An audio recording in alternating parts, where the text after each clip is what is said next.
사랑하는 성도님들, 한 주간도 안녕하셨습니까? 주님의 성령께서 모든 성도님들의 삶을 인도하기를 간절히 소망합니다. 오늘 설교는 새로운 시리즈 말씀으로 시작하고자 합니다. 그 첫 번째 시간으로 하나님께서는 십자가의 죽음 없이 우리를 용서하실 수 없었는가 하는 제목으로 말씀을 나누고자 합니다.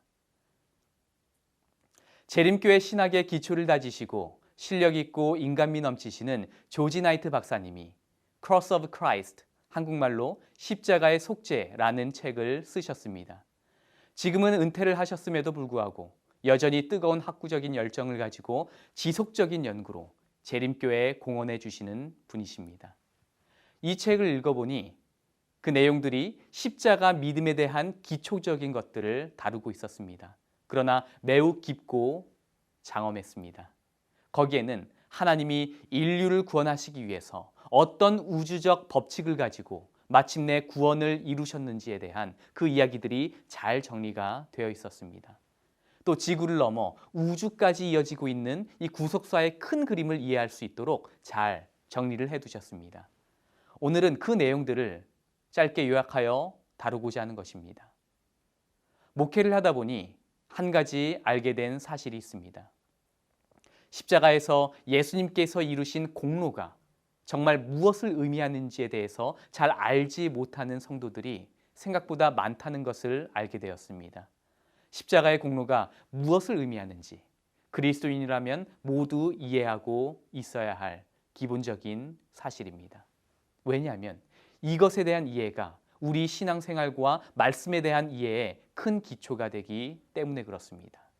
그럼 그리스도인이라면 반드시 알아야 할 가장 기초적이면서도 중요한 이 십자가 공로에 대해서 3번에 걸쳐서 생각해 보고자 하는 것입니다. 그 시리즈 총 주제를 하나님의 공의라고 정했습니다. 시리즈 3번의 설교는 각각 2개의 기본적인 질문에 대해서 확실한 힌트를 줄 것입니다. 오늘 그 첫 번째 시간으로 예수님의 죽음이 없이 인류를 용서하실 수 없으셨나? 죄의 기원인 사단을 왜 아직까지 벌하지 않으시나? 이것에 대해서 알아보고 다음 시간에는 하나님은 진노하시고 벌하시는 분인가? 거듭난 그리스도인의 모습은 무엇인가?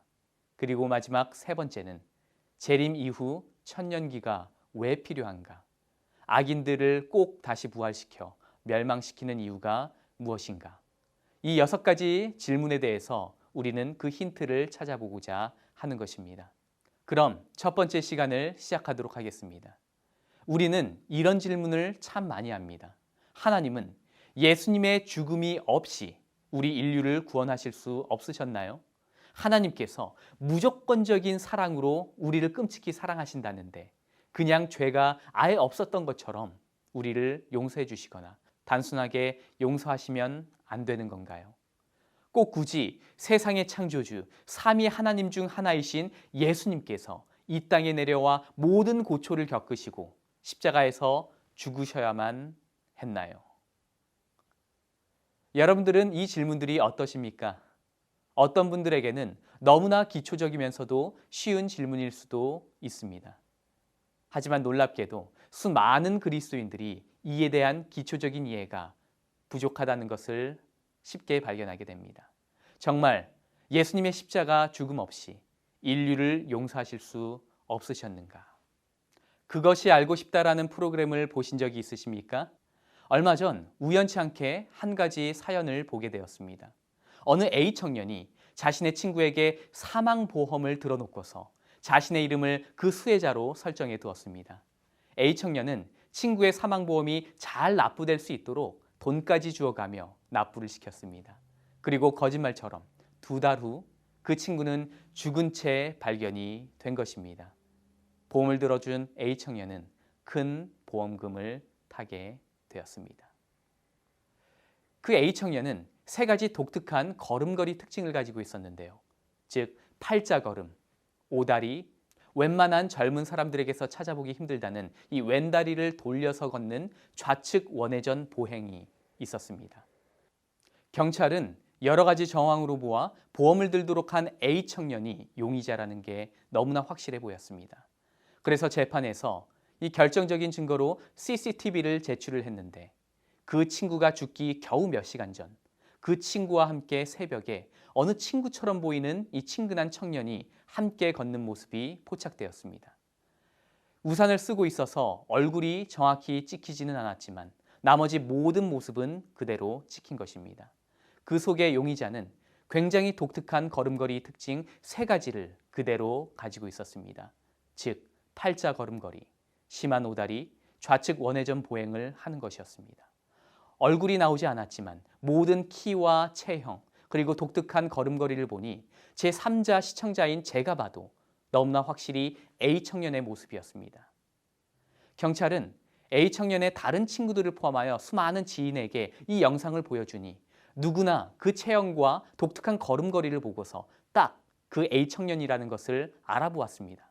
그러나 재미있게도 같은 영상을 보고서도 부모와 동생은 자신의 아들과 형이 아니라고 확신하는 것이었습니다. 저는 이 영상을 보며 많은 생각을 하게 되었습니다. 시청자 입장에서 봐도 용의자는 이 A 청년이 확실해 보였지만 누구보다 더 익숙하게 잘 아는 그 사랑하는 가족의 눈에는 그 영상 속 인물이 자신의 아들이나 형으로 보이지 않는다는 것이었습니다. 어쩌면 너무나 사랑한 나머지 그렇게 보지 않으려는 굳은 의지의 눈으로 본 것은 아닐까 생각하게 됩니다. 사랑한다는 이유로 죄의 결과의 책임에서 벗어나게 할 수는 없는 것입니다. 사랑한다는 이유가 무조건적인 용서를 가져올 수 없는 것입니다. 왜 그렇습니까? 만약 그렇다면 굉장히 주관적인 용서만 일어나게 될 것이며 세상은 난잡한 무법천지가 될 것이기 때문에 그렇습니다. 물론 사랑하면 용서하고 싶지요. 사랑하면 언제나 기회를 주고 싶은 것입니다. 그러나 그렇다고 해서 그 죄의 결과에 대한 책임을 없이 할 수는 없는 것입니다. 만약 사랑이라는 아름다운 구실로 단 한 번이라도 그 책임을 회피할 수 있도록 허용한다면 이 사회나 세상은 어떤 일들이 일어나게 될까요? 생각만 해도 두려운 것입니다. 상상할 수 없는 것이죠. 아니, 결단코 그렇게 돼서는 안 되는 것입니다. 그것이 자유가 보장된 나라에서 평화와 행복을 유지하는 가장 좋은 길이기 때문에 그런 것입니다. 이것을 우리는 개인적인 용어로 의라고 부릅니다. 사회적인 용어로 정의라고 부르고 법적인 용어로 공의라고 말을 합니다. 공이라는 말은 쉽게 말해 이 콩 심은 데 콩이 나고 팥 심은 데 팥이 나도록 하는 것입니다. 어떤 상황 속에서도 변함없이 정직하게 그 행동과 일의 결과를 반드시 책임지도록 하는 것입니다. 이것은 필수적인 사회 요소인 것이지요. 하나님의 품성을 두 단어로 표현할 때 우리는 무엇이라고 합니까? 또 하나님이 온 우주를 다스리는 법의 정신을 두 단어로 표현하면 무엇입니까? 여러분들 익숙한 대로 사랑과 공의입니다. 하나님은 사랑과 공의의 하나님이십니다. 그분은 사랑뿐만 아니라 공의의 하나님이시라는 것을 우리는 알고 있습니다. 사랑만큼 온전한 품성은 세상에 없지요. 그러나 그 사랑도 공의 위에 세워질 때 온전해지는 것입니다. 사랑과 공의는 이 기가 막힐 정도로 꼭 필요한 조합인 것이죠. 공의 없는 사랑은 질서를 무너뜨리고 파괴하게 합니다. 또 사랑 없는 공의는 세상을 메마르게 하고 행복의 가장 큰 요소를 앗아갑니다. 그래서 사랑과 공의가 동시에 서 있지 않는다면 어떠한 사랑도 어떠한 공의도 행복과 평화의 질서를 바로 세울 수 없게 되는 것입니다. 사랑과 공의를 이해하게 될 때 우주의 질서를 세우신 이 하나님의 품성을 바로 알게 되는 것입니다. 하나님의 형상대로 창조를 받은 모든 피조물, 곧 우리 모든 인간과 우주의 지성적인 모든 존재들은 이 의지를 가지고 창의적으로 생각하며 능동적인 마음으로 결정하고 선택하는 그러한 존재들입니다. 그 의미가 하나님의 형상대로 창조함을 받았다라는 의미가 됩니다. 전지전능하신 하나님, 사랑과 공의의 하나님께서는 온 우주 피조물을 사랑하시고 공의의 방법 안에서만 인도하십니다. 이것이 참된 우주의 행복을 유지하는 유일한 원칙이요 법칙이기 때문에 그렇습니다. 그런즉 한 범죄로 많은 사람이 정죄에 이른 것 같이 의의 한 행동으로 말미암아 많은 사람이 의롭다 하심을 받아 생명에 이르렀느니라. 한 사람의 순종치 아니함으로 많은 사람이 죄인이 된 것 같이 한 사람의 순종하심으로 많은 사람이 의인이 되리라. 한 사람 아담으로부터 시작된 이 세상의 죄의 역사가 둘째 아담으로 오신 예수님을 통해 죄의 역사가 끝이 나고 생명을 얻게 되는 바로 이 스토리가 지구 전체의 이야기입니다. 예수님의 십자가로 인해 우리는 죄와 사망을 이길 수 있는 특권을 누리게 되었습니다. 그렇다면 십자가에서 보여주신 예수님의 그 사랑의 모습에서 우리가 알 수 있는 하나님의 사랑과 공의의 모습이 어떤 의미를 가지고 있는가 한번 살펴보고자 하는 것입니다. 제가 설교에서 자주 인용하고 있는 유명한 신학자 브룬너 박사님은 신학적인 통찰력이 매우 뛰어난 학자입니다. 그는 십자가에 대해서 다음과 같이 이야기를 합니다. 십자가는 하나님의 절대적인 공의와 절대적인 사랑이 함께 드러나게 하는 유일하게 가능한 방법이다. 이것은 굉장히 의미 깊은 말입니다. 십자가의 참 의미를 깨달은 자마다 이 말이 무엇을 의미하는지 깊이 공감하게 될 것입니다. 십자가를 통해 우리가 알 수 있는 가장 기본적인 사실은 말할 것도 없이 우리를 향한 하나님의 사랑이 얼마나 큰가입니다. 이것은 너무나 분명한 사실이죠. 우리를 죽기까지 사랑하신 하나님의 사랑이 얼마나 큰지 우리는 십자가에서 그것을 보고 알게 된다는 것입니다. 그러나 십자가에서 깨달을 수 있는 것이 그것만이 아니라는 것입니다. 십자가가 우리에게 보여주는 또 다른 진리의 큰 원칙이 무엇인가? 바로 공의입니다. 하나님의 공의. 하나님의 사랑은 공의의 원칙을 떠나서는 당신의 피조물에게 온전하게 부어질 수 없는 것입니다. 하나님은 사랑 안에 있는 공의 안에 있는 사랑의 원칙에서 결단코 벗어나지 않으십니다. 만약 그렇게 한 번이라도 하셨다면 우리와 같이 지성적이고 도덕적인 이 피조물로 가득한 온 우주는 불안하게 흔들릴 여지를 갖게 되었을 것입니다. 공의 없는 사랑은 죄에 대해 쉽게 관대할 수 있다. 이런 사랑은 조화와 용서를 위한 규칙과 형벌을 잊어버릴 수 있다. 그것은 원칙이 없이 상황에 따라 변하고 굴복할 수 있다. 그러나 우리는 그것을 믿을 수 없다. 하나님이 공의를 희생하여 당신의 사랑을 높이려는 행위는 도덕적 우주를 불안하게 할 것이다. 우리의 믿음의 근거는 사랑 안에 있는 공의이다. 단순히 즐거움이 아니라 믿음으로 하나님의 사랑을 만나게 하고 그것을 영원히 신뢰하게 하는 것은 바로 공의이다. 우리 인간은 우리의 입장만 생각할 수밖에 없습니다. 그러나 하나님께서는 우리 인간 세상을 넘어 온 우주의 행복을 바라보시는 분이십니다. 온 우주의 질서와 평화까지 생각하시는 것입니다. 이 얼마나 놀랍고 아름다운 그림입니까? 따라서 엘렌 화이트는 뛰어난 영감과 지성 있는 말로 다음과 같이 기록하고 있습니다. 구속의 경륜에는 사람을 구원하는 일보다 더 광범위하고 깊은 목적이 있었다. 그리스도께서는 이 일만을 위해 세상에 오지 않으셨다.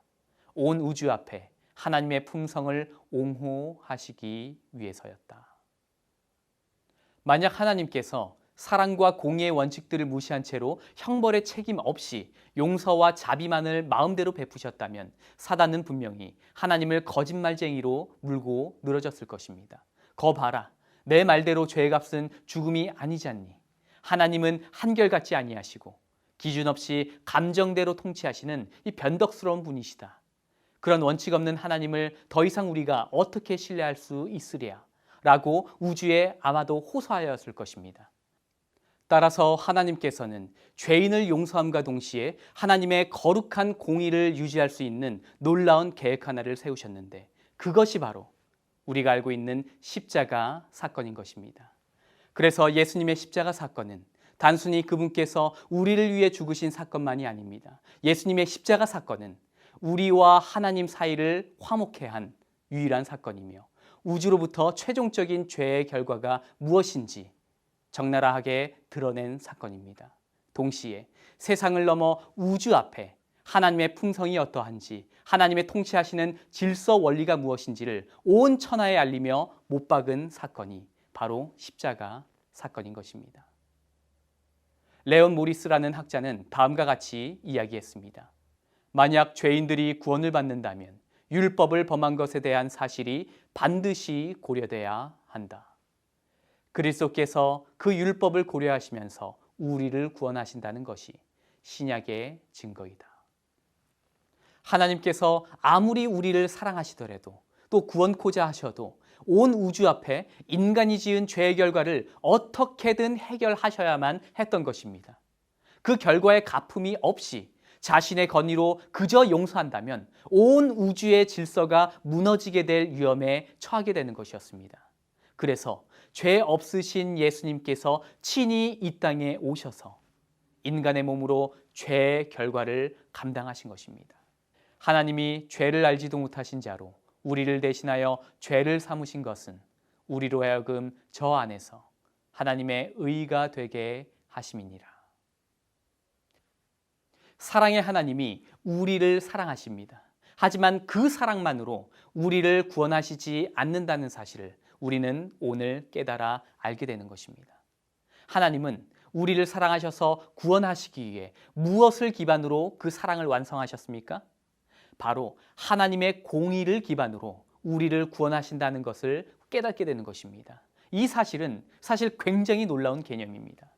사랑의 하나님은 공의의 하나님이시고 사랑과 공의를 원칙으로 하여 온 우주 만물의 질서를 세우고 통치하시는 그 사실을 알게 되는 것입니다. 사랑하는 우리 주님께서 우리 대신 죄의 저주를 대신 감당하셔서 둘째 죽음을 경험하셨습니다. 엘리 엘리 라마 사박다니, 나의 하나님 어찌하여 나를 버리시나이까. 이 예수님의 고백처럼 실제로 이때 예수님께서는 하나님에게 온전한 버림을 받고 세상의 죄가 되셔서 죽으신 것입니다. 예수님의 죽음으로 우리는 이제 나음을 얻었고 하나님의 의가 될 수 있는 놀라운 회복의 길을 얻게 된 것입니다. 하나님과 도무지 화목할 수 없었던 우리에게 생명의 길이 생긴 것입니다. 만약 사랑만 있고 공의는 무시될 수 있었다면 이런 십자가의 길이 결단코 열리지 않았을 것입니다. 이 놀라운 사실에 대하여 하나님께 감사하시기를 간절히 바랍니다. 엘렌 화이트도 다음과 같이 정리를 합니다. 공의는 죄가 단순히 용서되는 것이 아니고 죽음의 형벌이 집행되어야 함을 요구한다. 하나님께서는 당신의 독생자 예수님으로 인해 이 두 가지 모두의 욕구를 충족시켰다. 사람을 대신한 죽음을 통해 그리스도께서는 형벌을 없이 하시고 용서를 제공하셨다. 십자가는 하나님의 사랑을 확인할 수 있는 가장 큰 사랑의 표현이었던 것입니다. 그러나 하나님의 사랑을 확인하는 용도를 뛰어넘어 더 큰 의미를 놓쳐서는 결코 안 됩니다. 그 두 번째는 무엇입니까? 온 우주를 다스리는 하나님의 질서 원칙인 공의가 결단코 양보될 수 없는 중요한 것임을 깨닫게 되는 것입니다. 사랑하는 성도님들이시여, 이것이 십자가가 우리에게 보여주고 있는 놀라운 교훈 두 가지인 것입니다. 공의와 사랑. 공의 안에서 사랑을 완성하시는 놀라운 하나님의 지혜를 보게 되는 것입니다. 이런 모습이 바로 거룩하신 하나님의 모습이요 뛰어난 하늘의 지혜인 것입니다. 하나님이 우리의 죄를 위해 기꺼이 죽으셨다는 그 말, 그 십자가 사건이 얼마나 은혜롭게 다가오는지 모릅니다. 이것은 죄 사함을 얻게 하려고 많은 사람을 위해 흘리는 바 나의 피 곧 언약의 피니라. 죄는 죽음을 가져왔습니다. 죄는 반드시 죽음이라는 값을 내야만 하는 것입니다. 예수님께서 흘리신 이 피가 우리의 죄를 사하게 된 것입니다. 예수님의 십자가의 죽음은 우리를 향한 하나님의 사랑의 극치를 보여준 사건인 것입니다. 동시에 우주를 향한 하늘의 법칙을 확고하게 한 사건이 바로 십자가 사건이라는 것입니다. 십자가 앞에서 나를 향한 주님의 희생의 의미를 진심으로 깨닫게 될 때 우리는 그 놀라운 하늘의 지혜, 그 구원의 계획에 놀라지 않을 수 없는 것입니다. 눈물이 나지 않을 수 없고 예수님을 사랑하지 않을 수 없는 것입니다. 십자가의 도가 멸망하는 자들에게는 미련한 것이요 구원을 얻는 우리에게는 하나님의 능력이라. 그래서 이 세상에서 십자가를 진심으로 마음에 믿고 발견한 사람은 세상에서 십자가 복음을 부끄럽게 생각하지 않고 오히려 자랑스럽게 여기며 살게 됩니다. 사랑과 공의를 실천하는 능력을 얻게 되는 것이죠. 이 십자가 복음을 깨닫고 믿는 자들에게 누구도 끌 수 없는 밝은 희망이 있는 것입니다. 이 희망으로 사는 자들이 그리스도인들인 것이죠. 이 희망을 발견한 자들에게는 어떠한 환경도 그를 절망하게 하거나 낙담하게 할 수 없는 것입니다. 오히려 그런 환경이 주님 앞에 기뻐할 수 있는 도구가 되는 것이지요. 이런 우주에 가득 차 있는 하나님의 사랑과 공의의 원칙에 대한 바른 이해가 내게 서 있을 때 세상에 대하여 담대해지고 용기를 낼 수 있게 되는 것입니다. 그렇다면 많이 듣게 되는 두 번째 질문이 무엇이었습니까?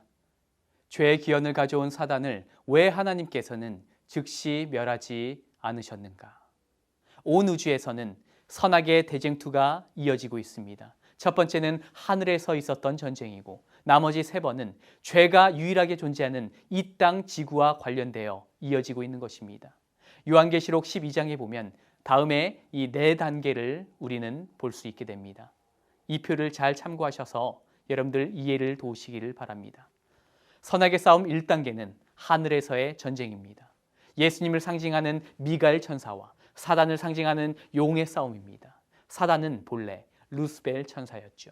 그는 매우 특별한 천사장의 직분을 가지고 천사들을 지도하는 명석하고 뛰어난 리더였습니다. 그랬던 루스벨이 하나님과 같아지고자 하는 교만한 마음으로 예수님을 질투하고 하나님을 반역하게 된 싸움인 것입니다. 이로 인해 사탄은 하늘에서 쫓겨나게 되었습니다. 선악의 싸움 2단계는 성경에서 여자라는 용어가 상징적으로 사용될 때 이 교회라는 의미를 갖습니다. 정숙한 여인은 하나님의 말씀을 충실하게 지킨 정절 있는 교회이며 부정한 여인은 음녀, 세상과 타협하고 진리를 순종하지 않는 이 배도한 교회를 상징합니다. 요한계시록 12장 1절로 5절에 보면 여기 정결한 여자가 아이를 해산하게 되는데 그 아이가 구약에서 끊임없이 예언해 오던 세상의 구원자 예수 그리스도를 상징하게 됩니다. 그래서 갈라디아서 3장 16절에는 확실하게 이야기를 하죠. 그 아이, 그 자손이 바로 그리스도시다 라고 확실히 풀어서 해석을 합니다. 예수님이 탄생할 당시 그 아이를 죽이려는 많은 시도가 있었던 것을 우리는 기억합니다. 그럼에도 불구하고 하나님은 사단의 이 모든 작전을 실패하게 만드십니다. 3단계는 무엇입니까? 교회를 향한 사탄의 공격입니다. 여자는 이 세상 역사 속에서의 교회를 상징합니다. 그리고 성경 믿음을 끝까지 수호하던 성도들을 나타내기도 합니다. 사탄은 하나님의 신실한 교회를 이 교황권을 앞장세워 핍박하게 됩니다. 참된 성경 진리를 가진 성도들을 핍박하고 말살시키려는 수많은 계획을 세우게 됩니다. 그런 교황의 핍박을 피해 광야와 같은 땅에서 1260년 동안 외롭고 쓸쓸하게 진리를 수호하며 지킨 그 역사의 이야기가 바로 3단계 선악간의 대쟁투입니다. 마지막 4단계는 무엇입니까? 오늘날 우리가 살고 있는 이 시대를 나타내는 것입니다. 사단이 누구를 집중하여 공격합니까? 남은 자손을 향해서 강렬하게 공격하는 장면입니다. 남은 자손이 누구입니까? 오늘 설교는 그 주제가 아니기에 자세히 다룰 수는 없지만 짧게 요약하면 남은 자손은 6가지 특징을 갖게 되는 것입니다. 유의해서 보시길 바랍니다. 남은 자손은 예언상 계산으로 1798년 이후에 등장하는 무리입니다. 남은 자손은 지리적으로 미국에서 등장하게 됩니다. 남은 자손은 예수님을 믿는 믿음으로 구원을 받는다는 이 성경 진리를 잘 붙드는 믿음의 무리인 것입니다. 또한 하나님의 계명인 안식일을 잘 지키는 무리인 것이죠. 그리고 예수의 증거, 예언의 영을 가진 특별한 무리라는 것을 알 수 있게 됩니다. 6번째는 영원한 복음, 새 천사의 기별을 외치는 사명을 가진 특별한 물이라는 것입니다. 사랑하는 성도님들이시여, 이 모든 요소를 다 가지고 있는 교회가 과연 어느 교회입니까? 바로 재림교회 말고는 없는 것입니다. 혹시라도 그런 교회가 따로 있다는 것을 알게 되시면 꼭 알려주시길 바랍니다. 적어도 우리가 다니는 이 재림교회는 성경이 예언해오고 있는 놀라운 남은 자손의 무리에 속한다는 것을 우리는 의심할 여지가 없게 됩니다. 이것을 자랑스럽게 여기며 예수님을 사랑하고 그분의 말씀에 순종하며 살게 되시기를 간절히 소망합니다. 다시 질문으로 돌아와 보겠습니다. 죄의 귀현을 가져온 사단을 왜 하나님께서는 즉시 멸하지 않으셨는가? 지금 간략하게 살펴본 이 선악의 싸움 4단계를 생각해 보시길 바랍니다.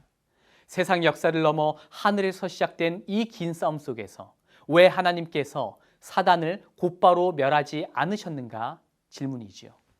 그 답은 오늘 설교 주제를 집중해서 듣고 내용을 놓치지 않으셨다면 이미 여러분들 머릿속에 감을 잡으셨으리라 생각합니다.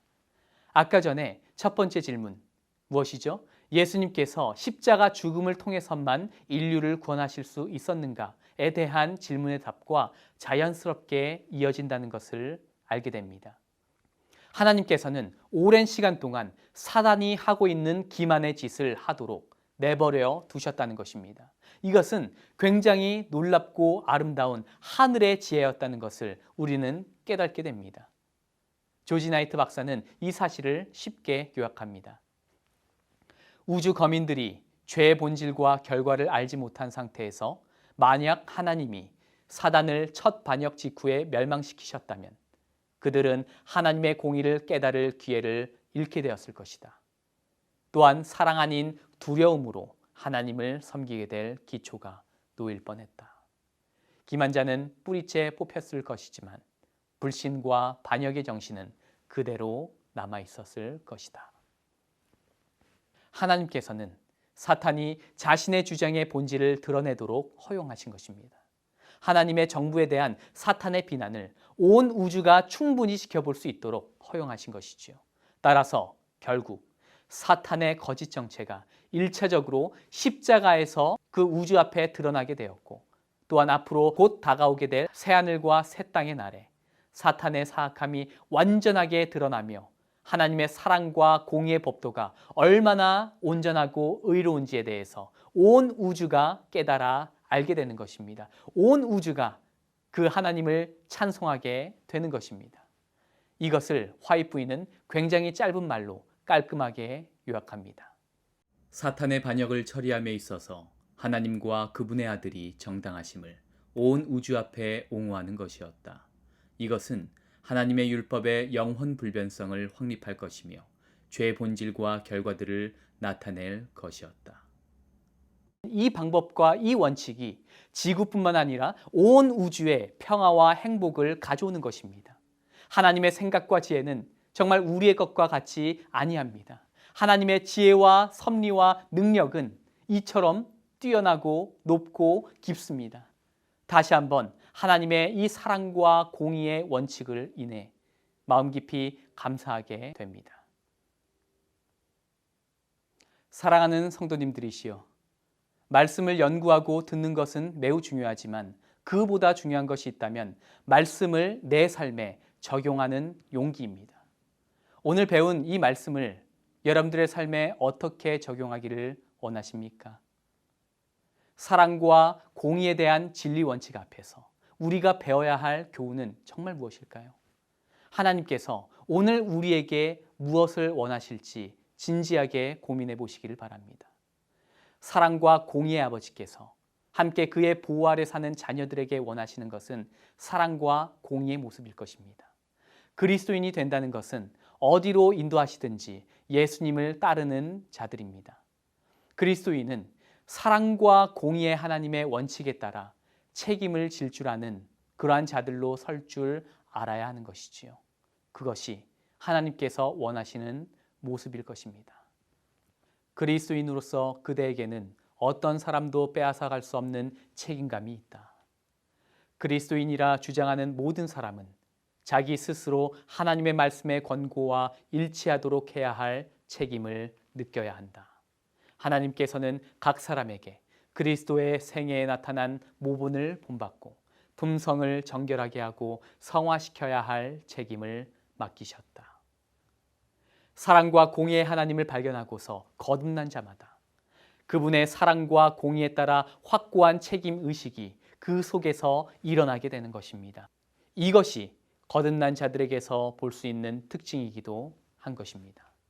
부주의함과 경솔함에 빠져서 그리스도인의 책임을 등한히 하는 자들은 그리스도께서 이기신 것처럼 이기는 대신에 원수의 시험에 항상 넘어지는 자들이다. 책임으로부터 벗어나려고 하는 자들은 늘 부주의함과 경솔함에 빠져서 원수의 시험에 너무나 쉽게 넘어지고 마는 것입니다. 믿음에서 떠나게 되는 것입니다. 참으로 우리의 신앙은 이런 작은 태도에까지 긴밀하게 연결되어 있어서 태만하고 부주의한 정신을 용납하는 것은 주의 성령을 의지하며 사는 그리스도인에게는 허용되지 않는 것입니다. 불우한 이웃들과 고아들, 그들이 하나님의 소유이므로 그리스도인들은 그들에 대하여 책임이 있다. 뿐만 아니라 우리 주변 이웃들을 사랑해야 할 선한 행위의 의무까지도 그 범위가 넓어지게 되는 것입니다. 하나님의 공의는 우리로 하여금 책임이 얼마나 중요한지를 느끼게 하는 대목입니다. 뿐만 아니라 책임을 지는 습관과 훈련이 너무나 중요한 나머지 우리 사랑하는 자녀들을 그리스도의 사람으로 만들기 위해서 책임을 질 줄 아는 습관을 훈련해야 함을 거듭 강조하고 있습니다. 다음 글을 보십시오. 유년과 청소년들의 훈련은 어린이들이 자신들의 그리스도인적 책임을 능히 감당함으로써 하늘의 궁전에 들어가기에 적합하게 되는 훈련이 되어야 한다. 그리스도인 청소년들은 용감한 마음과 자원하는 손으로 책임을 짊어질 훈련을 받아야 한다. 어린 자녀들이 그리스도인적 책임을 능히 감당하도록 교육해야 한다는 것을 거듭 강조하고 있는 것입니다. 이것이 결국 그들의 믿음과 영원한 생명을 좌우할 정도로 중요하기 때문에 책임이라는 것은 그리스도인의 필수적인 덕목인 것입니다. 성경 속에 주님께 충실했던 수많은 인물들을 보게 되면 온유한 자세로 끝까지 책임을 다하는 모습을 공통적으로 가지고 있습니다. 수많은 주님의 선지자들이 그러했고 구약 속 수많은 믿음의 주인공들이 그러했습니다. 예수님의 11명의 제자들이 그러했고 바울과 디모데가 그러했습니다. 마지막 날 참된 남은 자손과 살아서 주님을 맞이할 자로 상징된 이 14만 4천인들도 그런 책임 있는 모습을 가진 자들로 묘사되어 있는 것입니다. 조지 나이트 박사는 성경 진리를 다음과 같이 쉽게 요약합니다. 하나님께서는 육체적, 도덕적 율법을 거역하는 자들을 자신들의 행동의 결과에 내버려 두신다. 따라서 언제나 거짓말을 하는 사람들은 자신들을 향한 불신을 자초하게 되며 성적으로 방탕한 자들은 여러 질병의 위험을 감수해야 한다.